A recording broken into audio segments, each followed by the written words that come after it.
Hello Commanders! We have a clan raid video for you for SR14 Wicker. I believe this is our first time up against Wicker at SR14. I also have an SR9 build for those of you who are at a bit of a lower level. They're very similar because the principles are the same, but there are some key differences that you have to factor in as far as the boss modifiers. So we'll get to that, but first, if you would please like, subscribe, and if you would like notifications when I drop new videos, hit that notification bell. Also, if you have any comments or if you have a build that you think I should try, please feel free to submit that and I will take a look. So the big question is corrupted damage versus Berserk. That seems to be the major change since our last go. We now have the addition of the Mythic Power Stone Berserk. So one of my clanmates, Stigma, he is using Berserk, and I imagine he may put out a video about it, I don't know. So I'm not going to actually do that. I actually can't afford to do that. I have a bunch of the corrupted stones, but I only had 2 of the Berserk stones. So I figured I would use what I had available, and I'm kind of glad that I did. I had to use a lot more elixirs. I had to use these 3. I used the time, Regen, and the power elixir. And the reason I had to do that is because if you're going to buy time, you also have to stay alive for that time, and the earthquake debuff will kill you before you get to use all your time. So those are the 3 that I used. Stigma was actually able to do it only with the power elixir, and I think his units may be slightly higher than mine. But the thing to factor in for me is not that it uses less elixirs, but that it takes way more power stones. So, I mean, props to him that he's able to do that.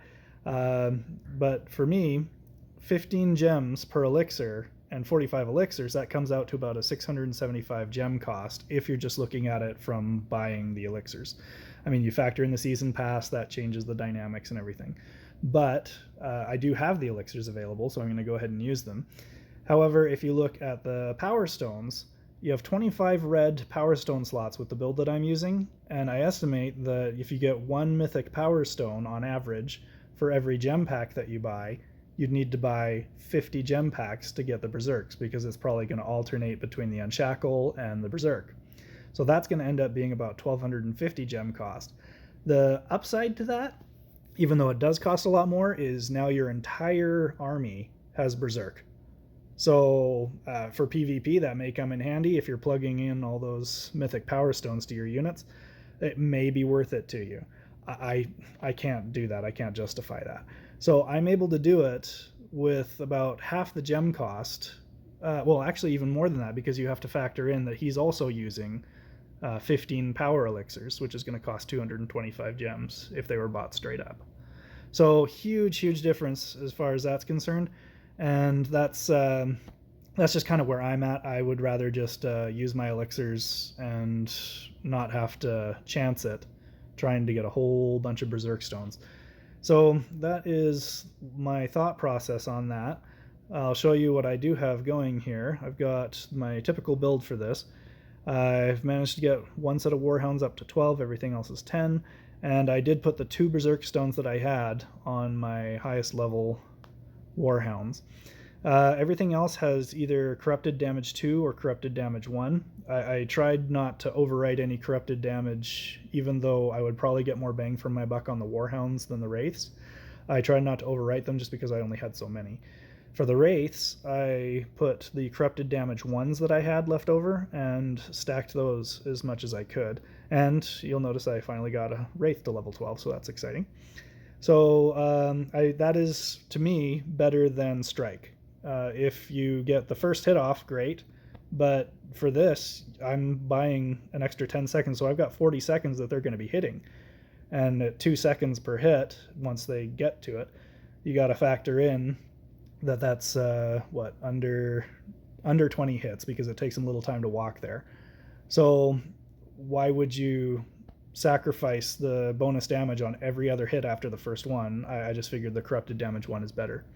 And then for the Direwolves, I put corrupted damage 1 and damage 2 because I was just running out of the Power Stones. I'm not going to remove the Unshackle. I am able to get the boss kill that I need. So I just figure I'm not going to mess with those. I've already got them on there. It's not going to hurt anything. So from there, let's see what we actually did as far as the attempts are concerned. These are my SR14 attempts, and I had a bit of an issue with the wolf placement on this. You'll notice that top set of wolves, they all go to the top, and the bottom set all go to the bottom. So that was a huge disappointment for me. I'll go ahead and skip ahead so that we don't have to sit through the whole thing.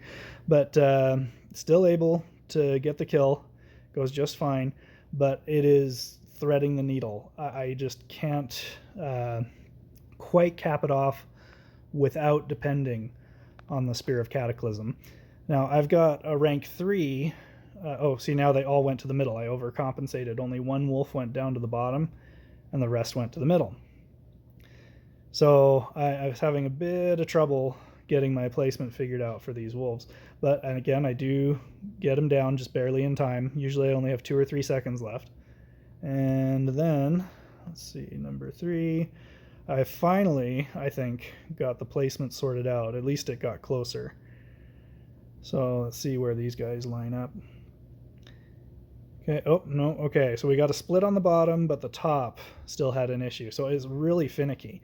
Now, again, you can take your wolves and take them off of the battlefield and then put them back on, and it will change their alignment within the pack, and I try to get them as vertically spaced as possible so that there's a better chance that they'll split and spread.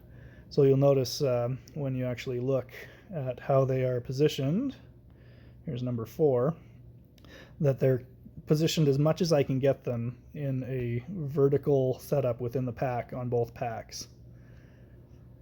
But now we finally get them to split properly to where we've got at least one dire wolf in each zone to buff everything. And there may not be reaching every single thing in that zone, but I'd rather have just the 2 dire wolves than to try and get 3 and lose a buff on my Primal Warhorn. Got a lot of good spear strikes on this one, so I got the kill very early. But that is the SR14 setup. Now you'll notice that he's got the first boss modifier doesn't matter. I think that's enhanced melee, where it has improved damage and a chance to stun, but that doesn't matter at all because the boss doesn't attack. So the earthquake is the only thing that you're really concerned about, and there is substantial difference from, I think SR11 is where it starts, to SR14, and I imagine SR15 will be even more difficult because the percentage increase of damage that it does goes up, which means that if you're not using something like immunity or regen, that's going to cut into your time. Since I have regen on, my units are all able to last all the way through the battle, and there's no problem. I think on SR11, Anturium sent me a video, and I think his units last 35 seconds. I think on SR14, I think he's on SR12 actually. On SR14, your units will last about 30 seconds. So even if you use time, you won't get any time because your units will all be dead. You have to have regen on there if you want to cross over into that last 10 seconds.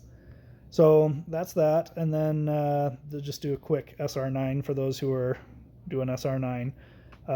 Very similar concept except for no elixirs.